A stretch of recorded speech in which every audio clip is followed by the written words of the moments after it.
I am here with Dr. Robert Redfield. He is the director of the CDC in Georgia, which I think we know from all sorts of movies and television shows. The CDC is one of those government agencies that gets a lot of attention from the entertainment industry, it seems like. And they're getting a lot of attention of late because we are dealing with a public health issue that not just our whole nation, but the whole world is dealing with. Dr. Redfield, first of all, thank you for making time. Hey, glad to be here. What's the hardest part of your job right now? Hardest part of my job? Well, actually, I would just say that it's really a great job, great honor.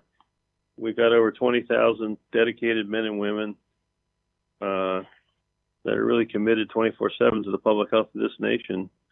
I think probably the most important part of my job is to keep everyone motivated. This has been a very complex situation with the current pandemic. I tell people it is the greatest public health crisis that this nation's had in over 100 years. And it's really, we're all working to do our best to confront it. It's hard to prove what didn't happen, but I do believe that the decisive action that the president took and that all of us have done together really has. My initial model showed that we were looking at 1 to 2.4 million people that would have died in this country before October. While I'm saddened by the tragic loss of life that we've had, again, I do think that we've had an effective response. We'll continue to work hard till we get this pandemic finally back in the history books. I think as we're all going through this and we're living through this, everyone's wondering, how are we doing? And I don't know how familiar you are with North Dakota specific numbers, but I solicited my audience for questions for you, and a lot of the response I get is all just variations on the same. How are we doing? Are we doing the right things here? Do the numbers look good? We get this daily drip of, well, there's this number of new cases from the media and this number of people hospitalized. And I think people are just trying to make sense. Like, is this good? Is this bad? Should we be doing more? Do you have North Dakota? I mean, can you tell us how is North Dakota doing? Well, I mean, North Dakota is clearly had an increased number of cases. When we look at it, we kind of look at cases in two different ways. Cases per 100,000, and anything over 100 cases per 100,000 we consider what we call the red zone. And North Dakota right now actually has about 151 cases per 100,000, and it's gone up in recent weeks. However, the other way we look at it is the percent of the tests that are actually positive. And in that regard, we're looking at greater than 10% to be the red zone. And in North Dakota, you're still under 5% of the tests that you have are positive. So you're kind of in between in terms of the parameters that we look at. We as a nation are really starting to begin to see a downward turn across many parts of the nation. As I mentioned, North Dakota, it's having still more cases per 100,000 than what we would like to see. But we are starting to turn the corner, and I think we do have powerful weapons to bring this outbreak under control. And we know these powerful weapons work. It's wearing a face mask when you can't social distance, and it's the importance of social distancing, washing your hands and good hand hygiene, and being really smart about crowds. Yeah. Particularly staying away from places that you can't maintain social distancing, closing bars, limiting indoor restaurants. These things really do work, and if we continue right now, we're seeing a significant persistent decline across the country in new cases and the percent positivity over the last 4 weeks. And we're going to continue to see that, I think, in the near future. Speaking about the positivity rate, there's been a little bit of controversy over the way, or I guess differing opinions about the way that should be calculated. I mean, I think at the very least, if we're looking from state to state or community to community, we want some sort of a uniform metric. what's the best way to calculate that? I think right now North Dakota's calculating it by the number of new cases divided by the number of unique individuals tested per day, even if they've been tested weeks earlier. So what's the best way from the perspective of the CDC to calculate that, to have a uniform metric we can all use? Yeah, I think, as you mentioned, there's two ways. One is just taking all the tests that are done and what percentage are positive. And the other way is to take all the tests that are done on an individual basis and excluding any duplications, and in both the denominator and the numerator. Clearly for people that are being retested, say a month later, 2 months later, 3 months later, we believe those individuals should be included both times. Obviously, when we were doing multiple tests on the same individual, like when we started, you actually had 2 different tests done for every one individual. That would be of less value, but we're not doing that anymore. So I think the simplest way is, truthfully, is just looking at your total number of tests performed and the total number of positives, and that gives you a % positive. The caveat there is that your amount of testing is strong, because obviously if you're testing less and less and less and less and more selective in who you test, you can change your % positive that way too, by only testing high risk individuals. But I think just total test over the numbers of tests that were positive is probably the cleanest way to do this.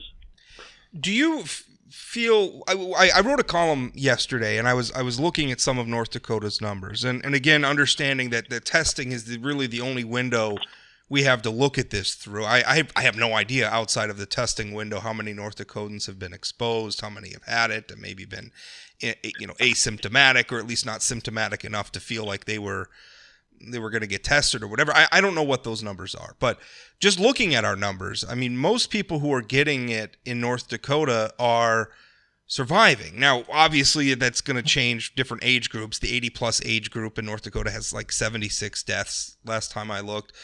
But the age group with by far the largest number of positive tests in our state was the age 30 to 39 group, and they've had just 1 death so far. So understanding that obviously, for different demographics, there's different risk levels, but for the most part, in the aggregate, most people who are being exposed they're getting through this okay. And I mean, at one point, back in April, our state government, we're talking about having as many as 7,000 beds available statewide to address this. We've never, even on our worst days, had more than, I think, above the 50s in terms of the number of people hospitalized. So I sometimes wonder if that contributes to a disconnect where we're and I'm somebody, I very much feel like this is a thing we should be taking seriously, but you hear, okay, we had 7,000 beds available, but we've only ever had 50 in them.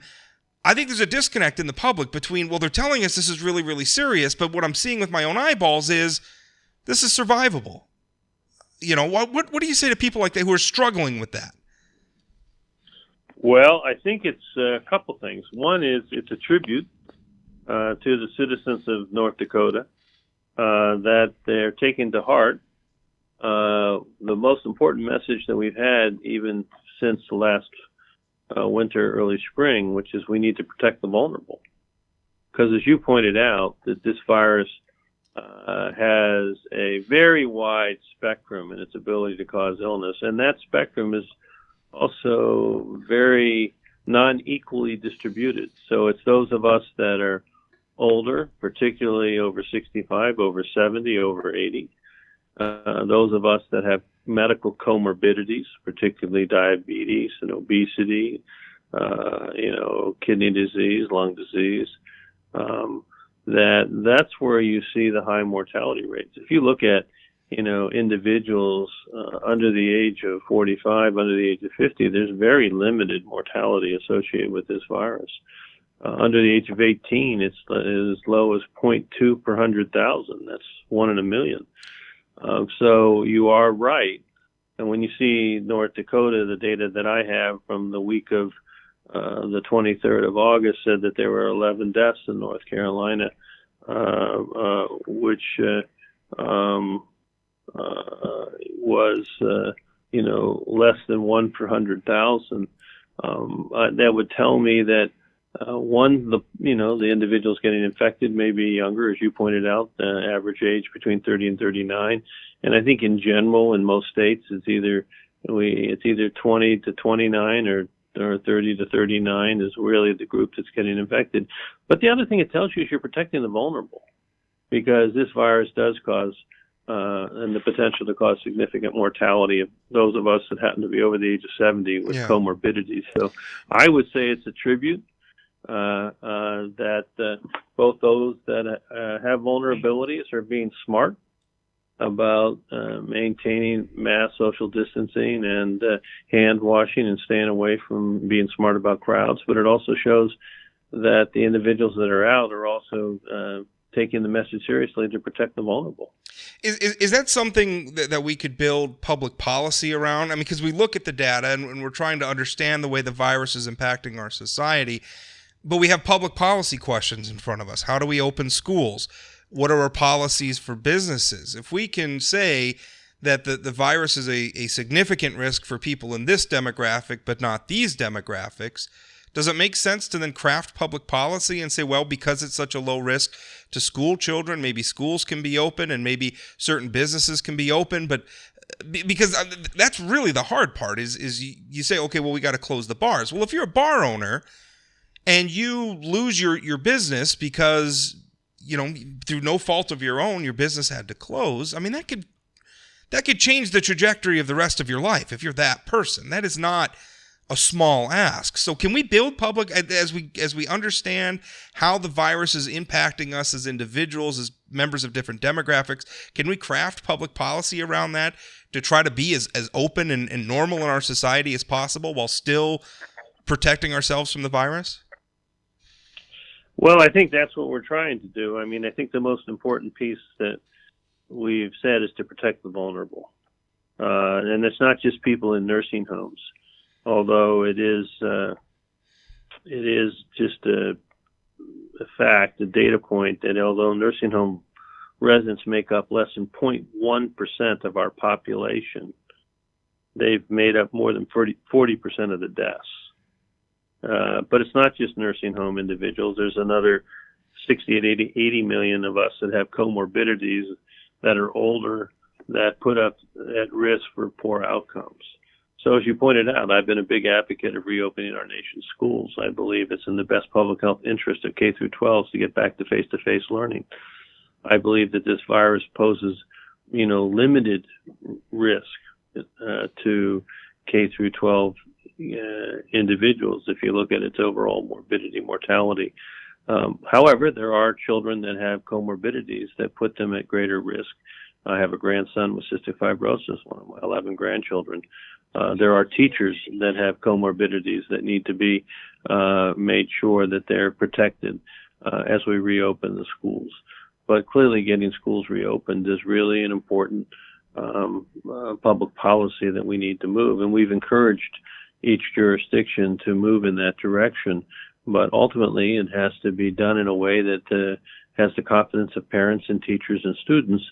And that's really the critical issue. Same, you could argue, with many of us in business and retail, that one can go back into and getting back to work. Now, there are some, super spreading events that make people cautious. Obviously, bars are a good example of that. There is the need, as you look, that the 50s, 45, 30-year-olds are doing their part to protect the vulnerable, and particularly if they live in a multi-generational house or they live with a vulnerable individual. But I do think, your point is well taken, that there needs to be balance. When I look at the real cost of the COVID pandemic in the United States, sure, there's been a cost. And sadly, we've lost over 175,000 individuals. It's a huge, huge loss of life. Although I do believe it could have been far greater had not some of the decisive actions been taken by the president and by the response. But there's also been a cost in having our schools closed down and the change in education.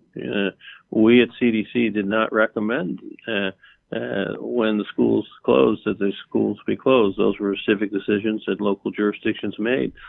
We saw retail and our economy closed down. So for us now, I do agree it's time for us to confront the COVID pandemic with the knowledge that we have and to minimize the negative consequences that it's caused on our society, first and foremost, death and hospitalization by protecting the vulnerable. Secondly, in terms of education of our children, let's get these schools reopened safely and sensibly so they can get back to face-to-face learning. Let's do it one step at a time, one jurisdiction at a time. And then finally, let's keep our economy moving, as you mentioned, and not necessarily have public policy decisions that are made more broadly. We need to be much more surgical in the decisions we make to try to confront COVID transmission at this point in time. This is Paul. I apologize for jumping in. I think we may have time for one more question, Rob. Certainly. I was just going to get to that. I appreciate your time, Dr. Redfield. My last question, obviously, one thing that I was looking at, and this came up after I wrote my column yesterday, is looking at, 95% of North Dakotans who have had, have been tested and found to have had COVID have been able to avoid the hospital. 97% have recovered entirely, and those numbers I think would get even higher if we were able to look at maybe the number of people who had it and were asymptomatic and never got tested or what have you. So almost everybody is recovering from this, but one question everybody asked is, what are the long-term implications? Like, if you had COVID and even if you've recovered for it, are there potentially long-term consequences for your health? What do we know about that at this point? It's a good question, and I think it's important to sort of be humble about what we know and what we don't know. We've only really been introduced to this virus for about, 8 months now, 9 months, and I think we're continuing to learn. You've seen some of the reports that say that there may be some more lingering consequences to infection than were previously appreciated. So I think right now it's sort of unknown territory. Right now, as you pointed out, a majority of individuals, in excess of 99.5% of people recover. And we don't have any really reason to see strictly that there would be long-term sequelae once you recover. However, this virus does do some things that we didn't anticipate. For example, one of the things it can do is cause a coagulopathy. And so when your blood clots, and that happens to occur in a vital organ like the brain, you can have a stroke, or your heart, you can have a heart attack, or in other organs, you can lose organ function. So there are other consequences. They may be rare, but they do occur, and they may have some longer-term effects. We're going to continue to gather data and to really understand this, but I do think for a majority of individuals without comorbidities, they recover from COVID without any significant long-term consequences. Those individuals that may have significant comorbidities, the virus may exploit one of those comorbidities to cause some type of residual organ damage that individuals may not fully recover from, but it wouldn't really be directly from the virus. It's more that the virus caused them to have a stroke or have a heart attack or having some decrease in their renal function that may last longer than otherwise would have happened had they not been infected with the virus. Dr. Redfield, thank you so much for your time. Yep. Well, thank you. God bless you. Take care.